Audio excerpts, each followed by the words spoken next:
Hi, in this video this series of videos we're going to be working through a GCSE paper. Please do stop the video, have a go at each of the questions, then compare your solutions. Each of the videos is going to be about 20-30 minutes or so. It should give you about an hour's worth of fairly focused revision. If you're not sure about anything, always add a comment. I'll come back to you and I'll look forward to seeing you inside the video.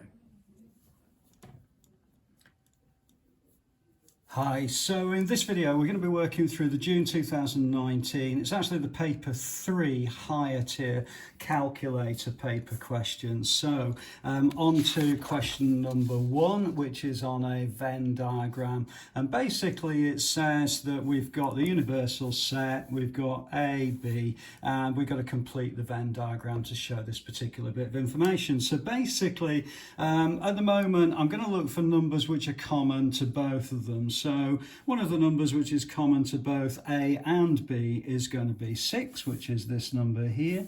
So there's 6 and also 9. So I can knock those out, okay? And then in the set A, I've got 1, 5 and 8, 1, 5 and 8. And in the set B, I've got only a remainder of 2. So that takes care of all of those numbers within sets A and B. Okay, however, the universal set is the whole amount of numbers between 1 to 9. So what we haven't looked at is the number 3. So I'm going to put that outside of A and B. Also number 4, and also finally then number 7. Okay, so that would complete the Venn diagram using all the information that we need. Okay, then it says a number is chosen at random from the universal set. Find the probability the number is in the set A and B. Well, it's actually, there's 2 numbers in A and B, so it's going to be 2 out of the numbers that are available to us. And this is, be very careful with this, because actually there are 9 numbers, 1, 2, 3, 4, 5, 6, 7, 8, 9. So it's actually 2 out of 9 as being our probability. Okay, hopefully that's okay for you. That's 3, 4, 5 marks on that particular question. So if you manage to get those done, that's brilliant, no problem. Let's move on then to a compound interest formula question. So compound interest, it shows up an awful lot. There's a lot of questions with this sort of thing on. So if you're not sure, always go to the website. There are some additional worksheets there if you wanted to. But basically we're saying we've got £200,000 that Katie invests. She's got a rate of 1.5% per annum. So remember that is equivalent to 101.5%, which is the same as saying 101.5 divided by 100. So therefore the decimal equivalent is 1.015. So I'm going to multiply that by 1.015 to the power of 4, because it's 4 years. And when I calculate that, I'm going to get a total of 212.71. So therefore the amount of interest that Katie earns, and just be careful about these.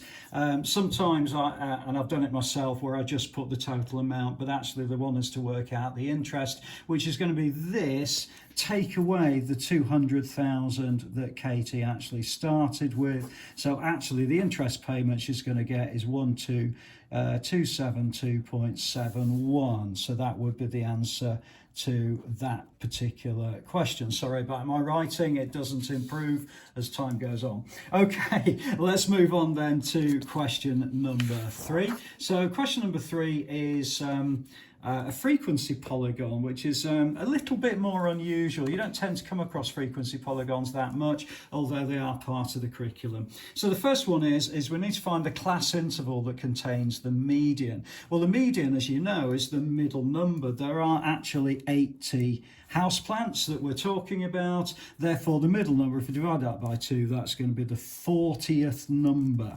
Okay, and this is important. So if we line all these houseplants up in order, the one one that is the 40th is going to be the median height. Okay, well, if we look at adding these up, that's going to be the first 20 plants, the first 34 plants, and then the first 46 plants. So actually, the median class interval is going to be this one, which is where 40 is less than h, which is less than or equal to 50, and that would be the answer to that particular question. Okay, let's move on then to drawing the frequency polygon. Now, just for the sake of the video, I'm not going to be going backwards and forwards too much, but hopefully you'll see that what I'm actually doing is I'm plotting the middle to the frequency itself. So what I'm doing is plotting 15 to 7, and then 25 to 13, and then 35 to 14, and so on. So should be fairly straightforward. I'm so sorry that I can't go backwards and forwards, but hopefully it'll give you some idea. 15 to 7 is going to be there, and then I've got 25 to 13 is going to be 12. 13 is up there, okay, and then I've got 35 to 14, so 35 to 4, oh, beg your pardon, that's wrong, that's actually there, isn't it? 35 to 14, and then I've got 45 to 12, 45 to 12, so that's 11, 12, okay, and then I've finally got 55 to 16. 55 to 16 is up here somewhere. Oh, no, it's not, it's there. I'm not very good at this today, so let's just put those together, okay. And then the final one is going to be 18 to 65. So that's 65 to 18 is going to be 4 down, which is this one there. Okay, so sorry about that. I hope that your work is a little bit neater than mine. All right, let's move on then to the next one, which is going to be a bit of a kind of a strange question. I'm not really sure about this question. They tell me it's a time series graph to show the numbers. Okay, well, visitors to a theme park or a fun park. Write down 2 things that could be misleading with this graph. Okay, well, just as a bit of a tip here, very, very typically what you'll find is one of the axes is incorrect. So this one actually should be 9.5. So that would be the first thing that's misleading, is that the vertical axis is incorrect. So it should be 9.5. That'll be the first one, and then the second one, well, hopefully it's fairly clear to you, but you've got these wavy lines. It really should be straight lines. I think that would be one of the criticisms you could make of the graph, so I'm just going to put wavy lines there. Okay, I have had a look at the mark scheme on this, and they do allow that. So wavy lines will give you an extra mark on that one. Okay, a very strange question though. Let's move on then to question number 5. Question number 5 is again fairly popular. We're looking at angles in a hexagon, and it has one line of symmetry. Now what that's telling you is that basically the line of symmetry is down here. Now what that means is this and this are going to be the same, so this will be 117 degrees. We're also told right at the very bottom here that angle BCD, so BCD is 2 times angle CDE. So what I'm going to say is that this is x, and therefore this must be 2x, and it's exactly the same because of the line of symmetry on the other side as well. So now what we've got is a reference point for each of those particular angles. Now the other thing we need to know is that in a hexagon all the angles add to 720 degrees. Now you might have a slightly different way. I do see these things being done by a formula, so you can put angles equal 4 times 180, which equals 720 degrees. Now that the way I know that is that if I pick one of the points, I can actually make 4 triangles Okay, now each triangle is 180 degrees, so therefore I just make it 4 times 180 is 720. But as I say, I have seen it done using a formula. Either way, whichever way you do it, what we're actually saying is that all the angles within this hexagon add up to 720 degrees. So really all we're ending up with is just a fairly straightforward little bit of algebra. So we're saying 720 equals x plus 2x plus 117 plus 117 plus 2x plus x. Okay, put all of that together and we're going to get 720 equals 6x plus 234. Take 234 away from both sides, I get 6x equals 486. Divide through by 6, so x equals 81. Okay, and we're asked to work out the angle AFE. Well, angle AFE equals 2x, or at least that's the way we wrote it, which is going to be 81 times 2, which is 162 degrees. And that's actually the answer to that particular question. Okay, hopefully that's all right for you. We're about 10 minutes or so through the video, so we're going to work on at a fairly reasonable pace as we get through. Please do stop the video, have a go at this particular question, which is question number 6. And question number 6, we've got... again, reasonably popular. We're being asked to work out initially at least the surface area because we've got all of these cylinders that we're going to cover with paint. So if we imagine there's a net of that particular shape, and the net of a cylinder will look something like this. Okay, now the area of a circle at the top here is going to be pi r squared, and we've got enough information to be able to work that out. We've got pi, which we know, multiplied by the radius, which is half of the diameter, so it's 0.8. So it's pi times 0.8 squared, which equals 0.64 pi. Now the circle at the top and the circle at the bottom are exactly the same, so I can write that as pi r squared equals pi 0.8 squared equals 0.64 pi. Okay, now you'll notice that I've left this what they call in terms of pi. I've done that fairly deliberately, just mainly because otherwise you get an awful lot of numbers floating around. So I just think it's a little bit easier. It's entirely up to you, of course. If you want to work them out, it's perfectly fine. It doesn't really matter. Okay, so this one, the area of this one, well, we know this is 1.8. We also know that this length along here is actually the same as the circumference of the circle. If you can imagine, you've kind of wrapped it around the whole circle. So this is going to be pi d. Okay, so therefore I'm going to equal pi d times 1.8. Well, pi I know, and the diameter I know is 1.6 because I've got that from the actual information at the top here. I'm going to multiply that by 1.8, and in my calculator I'm going to get 72 over 25 pi. And again, if you want to put a number, a big long number associated with that, that's perfectly fine. All I'm really interested in is the amount of paint that's required. Okay, so if I add up all of these things in my calculator, what I end up is going to be that the total of the actual one cylinder is going to be 104 over 25 pi, and if you prefer, that's 13.069 meters squared. Okay, so that's fine to be working on. Well, we know that each tin of paint covers 5 meters squared, so therefore the total paint required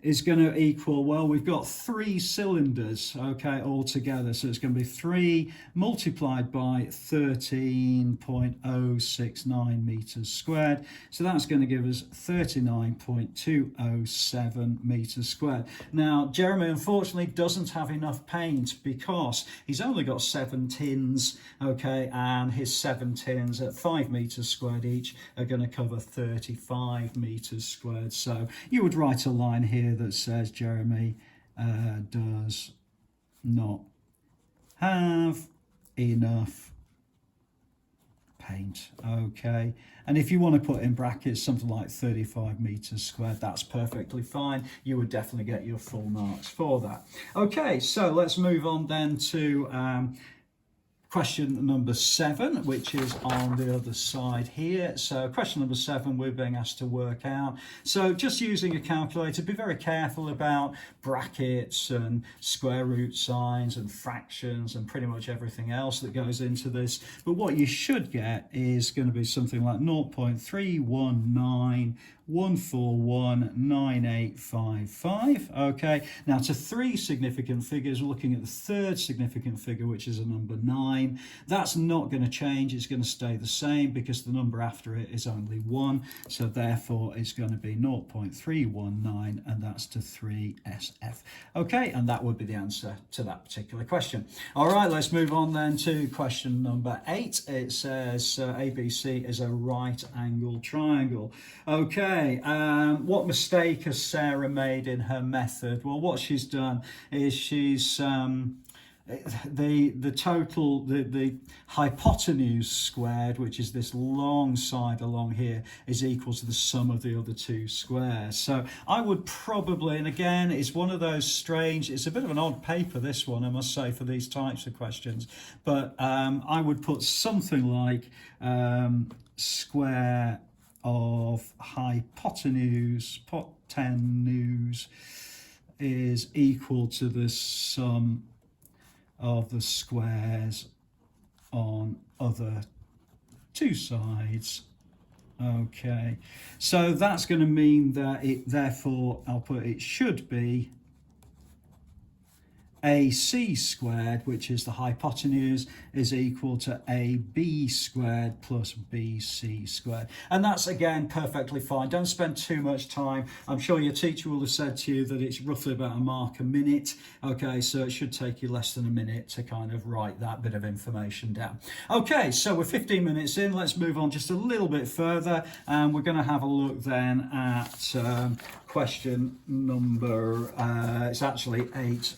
B, I think. Okay, that's a strange one. Yeah, it's okay, it's 8B. Okay, so on this particular one, Roy is going to enlarge triangle PQR with centre C and scale factor 1.5. So he draws this one, he draws the bigger triangle here. And what we're being asked is why it's not correct. Okay, well, the reason it's not correct is because it's actually enlarged it incorrectly. Okay, so what I would do is I would look at, say, from something like, if I look at a point, so CP, so if I put from C to P, the vector is going to be a movement of 2 along, so 2 steps along, and then 4 steps up, so it's going to be 2/4. Okay, so that would be my first comment, and I think once you've got that, it's really a case of saying that if it's enlarged, so if enlarged by a scale factor of 1.5, then actually it would be slightly different. Okay, because if enlarged by scale factor 1.5, the location of x should be 2/4 times 1.5, which is going to equal to 3/6. Okay, 3/6. Okay, however, it's not. It's actually located at 5/7, so in a very long way, it's actually not. It's 5/10, okay, which is a scale factor of 2.5 shown. Okay, and that again would be perfectly fine. That's a bit of a long-winded explanation for that one, particularly because it's only 1 mark, but hopefully that's okay for you. All right, let's move on then to the next question on this, which is going to be a company that's making some cardboard boxes. Okay, now this one, I thought this was quite a difficult question actually, because it takes a little bit of time to kind of work through, but basically what we're saying is that 6 machines would take 9 days, so therefore in total 54 days are required required to actually make the amount of boxes that the machines are making. Okay, so what happens in the first 3 days? Well, the first 3 days, what we've basically got is number of machines working is 3 plus 4 plus 5. So that's going to actually equal 12 days. Okay, bear in mind we need 54 days. Okay, so the remaining days required, is going to equal 54 minus 12, which is equal to 42 days. Okay, so that's what we actually need. Now, what it then says is that on all other days, 6 machines are working. So the question really comes as how many days will it take for those 6 machines to complete the 42 days that are required? Well, on all other days, okay, it's going to be 42 over 6 machines, which is going to be 7 more days required. Okay, so therefore the actual, they've achieved, if I put have achieved, the first 3 days, which we've already seen, so the first 3 days, which are these 3 days here, plus another 7 more days. Okay, so they've achieved the output in 10 days. Okay, so quite a tricky one, I thought. Very difficult to kind of understand the English with that one, but hopefully that's given you some idea. You might want to stop the video and just work through my reasoning on that particular one.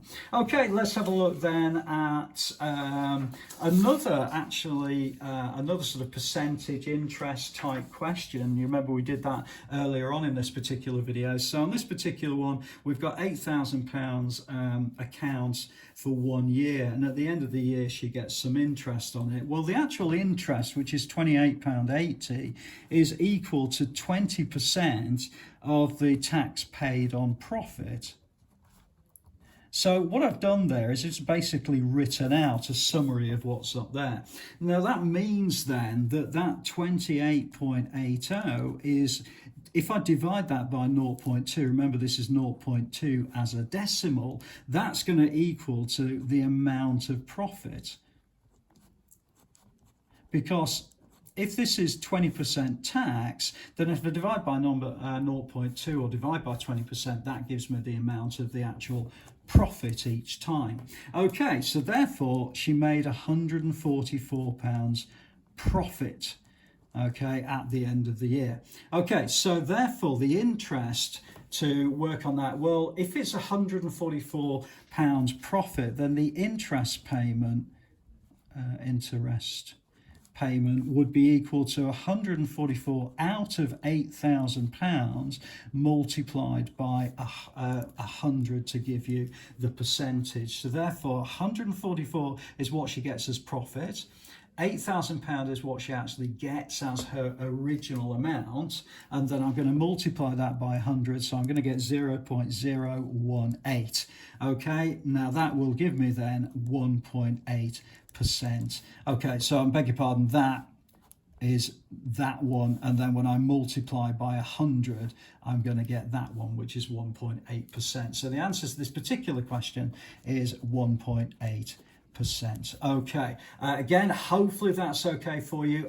What I'm doing, because it is a calculator paper, I'm not spending too much time going through the actual calculations themselves. What I'm trying to do is give you at least an insight of tools into the way that we can kind of approach these sorts of questions. Okay, I think we'll do 1 or 2 more questions just to kind of get to the end of maybe question number 12, and that will give us then a good amount of revision, providing you've stopped and had a go at each of these questions. Okay, so how long did it take for the signal to get to Mars? Well, it's going to be the distance divided by the speed. Okay, just be very careful again with your units. But this particular one, we're okay because we've got kilometers here and kilometers here. So therefore, the how long it took would be 3.9 multiplied by 10 to the power of 7 kilometers, and then the speed it got there is going to be 3 times 10 10 to the 5. Put that into a calculator, you get a very neat 130 seconds,